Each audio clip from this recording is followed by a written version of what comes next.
अस्सलामुअलैकुम, welcome to the commerce academy YouTube channel. आज की इस वीडियो में हम 2019 स्टैटिस्टिक्स के एमसीक्यूज डिस्कस करेंगे और जो है वो हर एमसीक्यूज को समझकर सॉल्व करने की कोशिश करेंगे। तो पहला MCQs, the data obtain from the federal bureau of statistics is called. तो अगर आप फेडरल ब्यूरो ऑफ स्टैटिस्टिक्स, एक स्टैटिस्टिक्स का ब्यूरो है जहाँ पर स्टैटिस्टिक्स के डेटा मौजूद हैं, तो अगर आप जो है वहाँ पर जाके कोई डेटा कलेक्ट करेंगे तो वो डेटा प्राइमरी डेटा नहीं होगा बल्कि वो सेकेंडरी डेटा होगा, क्योंकि वो उस ब्यूरो ने पहले डेटा कलेक्ट करा और आपने जाके उनसे फिर डेटा लिया है, तो वो सेकेंडरी डेटा है। तो प्राइमरी डेटा और सेकेंडरी डेटा का कॉन्सेप्ट यही है कि आप जो सबसे पहले जो डेटा कलेक्ट किया जाए वो प्राइमरी होता है और उसके बाद फिर उस डेटा को अगर कोई यूज़ कर रहा है तो उसके लिए वो फिर सेकेंडरी डेटा है। MCQs number 2, the mean of the data. तो इस डेटा का मीन हमें कैलकुलेट करना है। तो यहाँ पर जो है वो ये तमाम नंबर्स से नॉर्मल, इसको पहले मीन निकालने के लिए सबसे पहला काम होता है कि इस डेटा को हम अरेंज करें। तो डेटा को अरेंज करने के लिए दो हमारे पास ऑप्शन है, असेंडिंग ऑर्डर या डिसेंडिंग ऑर्डर। तो यहाँ पर अगर मैं असेंडिंग ऑर्डर से अरेंज करूँ तो सबसे पहले मैं लिखूँगा 0, देन 1, 2, 3, 4, 6 एंड 7। तो मेरे ख्याल से 7 वैल्यूज़ हैं जी, ऐसे ही है। तो इसका अगर मीडियन पूछ रहे हैं ये, तो मीडियन जो है वो मिडिल वैल्यू को कहते हैं, most middle value of the data. तो यहाँ पर मिडिल वैल्यू अगर देखें तो यहाँ पर सिंपली हमें पता चल रहा है, यहाँ से 3 वैल्यूज़ इनको छोड़ें और लास्ट से 3 वैल्यूज़ छोड़ें तो मिडिल में क्या है, 3। तो 3 is the middle value of the data. इसके अलावा इसका एक फार्मूला भी है, आप वो भी यूज़ कर सकते हैं। If the mean of the आगे बढ़ते हैं। If the mean of the data of 25 values is 20, then ये समीशन एक्स होगा। Then summation x is equal to, तो यहाँ पर दोबारा से समीशन एक्स के बारे में बात आ गई। तो समीशन एक्स किसके इक्वल होगा आपने ये बताना है। आपके पास कौन कौन सी चीज़ें मौजूद हैं, डेटा वैल्यूज़ जो कि कितनी है, 25 वैल्यूज़ हैं और उनका मीन जो है वो 20 है। तो हमारे पास मीन के फॉर्मूले में 3 चीज़ें होती हैं, एक तो मीन, दूसरा समीशन एक्स और तीसरी चीज़ नंबर ऑफ़ वैल्यूज़। तो हमारे पास यहाँ पर 2 चीज़ें गिवन है। क्या क्या चीज़ें गिवन है, मीन गिवन है, मीन है 20, समीशन एक्स हमसे पूछ रहे हैं और एन भी पता है, एन जो है वो है 25। तो अब यहाँ पर सिंपली हमें जो है वो समीशन एक्स निकालने के लिए क्या करना होगा, 25 को वहाँ 20 से मल्टीप्लाई करवाना होगा। तो 20 multiply by 25 is equal to 500। तो 500 हमारा करेक्ट आंसर है समीशन एक्स का। आगे MCQs number 4, if probability of A 1/3, probability of B upon A equals to 3/10, then probability of A intersection B is equal to. तो यहाँ पर ये जो प्रोबेबिलिटी दी हुई है, ये दी हुई है डिपेंडेंट इवेंट्स की। यहाँ पर बी अपॉन ए से हमें पता चल गया कि ये डिपेंडेंट इवेंट्स हैं। तो डिपेंडेंट इवेंट्स वो होते हैं, एक तो ये नॉन म्यूचुअली एक्सक्लूसिव की 2 टाइप्स होते हैं, एक डिपेंडेंट इवेंट और एक independent event.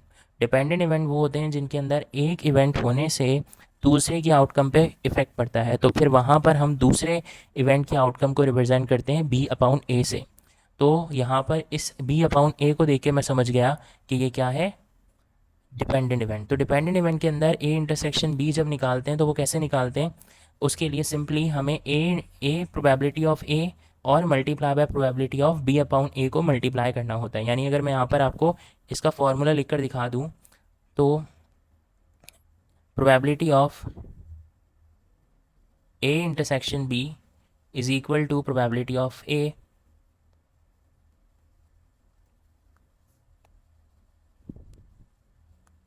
Multiply by probability of B intersection A, B upon A. तो यहाँ पर प्रोबेबिलिटी ऑफ ए है 1/3 और probability of B upon A है 3/10। तो अगर इनको मल्टीप्लाई करें तो 1 3 ज़ा 3 और 3 10 ज़ा 30, और इसको डिवाइड करेंगे तो 3 1 ज़ा 3, 3 10 ज़ा 30। तो 1/10 इज़ दी राइट ऑप्शन। तो यहाँ पे 1/10 आ गया आपका राइट ऑप्शन। ठीक है, आगे बढ़ते हैं। The number of different arrangement of 4 person to sit around table. 4 person हैं जिनका हमने डिफरेंट अरेंजमेंट देखना है जो सिट कर रहे हैं अराउंड अ टेबल। तो यानी कि सर्कुलर अरेंजमेंट है। सर्कुलर अरेंजमेंट है तो सर्कुलर अरेंजमेंट का लिए फॉर्मूला होता है n-1 फैक्टोरियल। तो यहाँ पे टोटल मेंबर्स कितने हैं, 4, तो 4 माइनस 1 फैक्टोरियल यानी कि 3 फैक्टोरियल। तो 3 फैक्टोरियल, 3 का फैक्टोरियल क्या होता है, 3 2 ज़ा 6, 6 1 ज़ा 6, तो 6 आंसर हो गया। इफ़ यहाँ पर दोबारा से समीशन है, समीशन की जगह यहाँ पे x लिख देते हैं ये।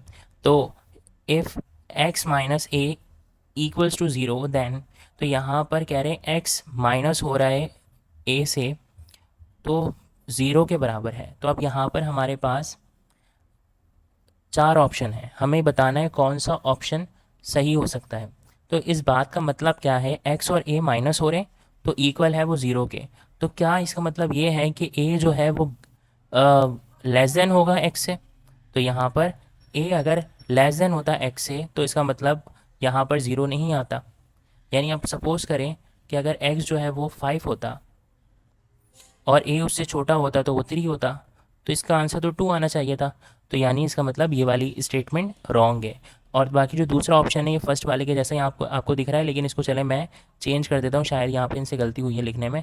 तो a is greater than x, अगर a जो है वो ग्रेटर दैन x होता, तो अगर हम यहाँ पर दोबारा x को सपोज कर लेते हैं 5 और a को इस दफ़ा ग्रेटर कर लेते हैं यानी कि 7, तो फिर भी इसका आंसर आता -2, ज़ीरो तो नहीं आया।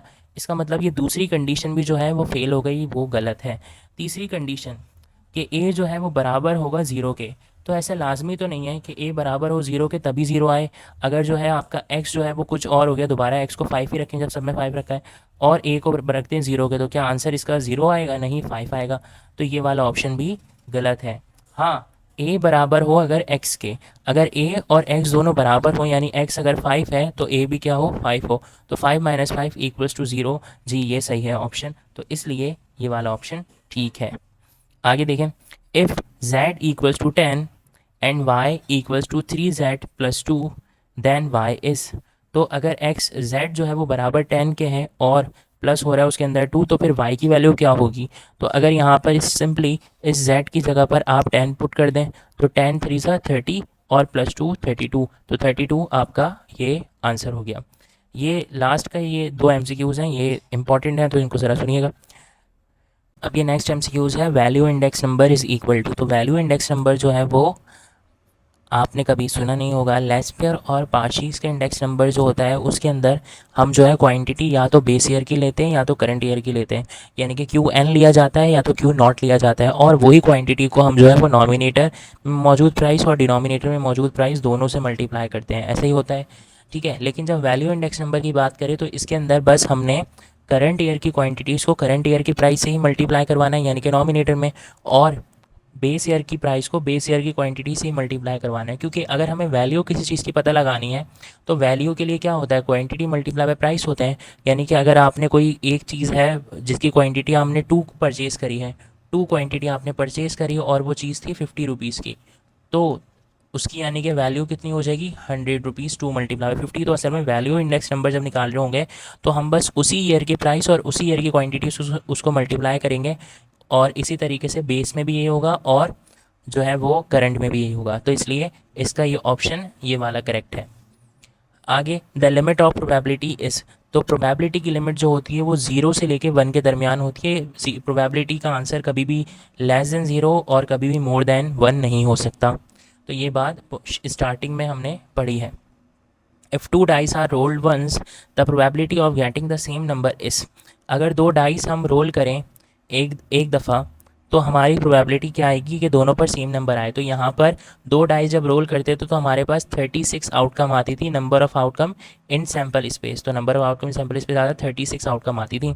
जैसे कि आपको वो याद भी होगा कि 1 1 आ सकता है, या जो है वो फिर 1 2 आ सकता है, ऐसे करके 36 आउटकम आती थी। तो इसके अंदर दोनों डाइस के ऊपर सेम नंबर्स हो, यानी कि 1 1 हो या 2 2 हो या 3 3 हो या 4 4 हो या 5 5 और 6 6। तो ऐसी कितनी आउटकम है जिनके अंदर दोनों डाइस के ऊपर सेम नंबर आता है, तो वो आउटकम है 6, 1 1 2 2 3 3 4 4 5 5 6 6। तो ऐसी 6 आउटकम है, यानी कि हमारे इवेंट जो है कि दोनों डाइस के ऊपर सेम नंबर हो, उसके लिए हमारे पास number of outcome in event है 6। और टोटल आउटकम्स कितनी होती हैं जब 2 डाइस रोल करते हैं, 36 आउटकम होती हैं। तो 30 डिवाइडेड बाय 36, तो 6 1 ज़ा 6, 6 6 ज़ा 36, तो आपका आंसर 1/6। तो ये वाला करेक्ट आंसर है।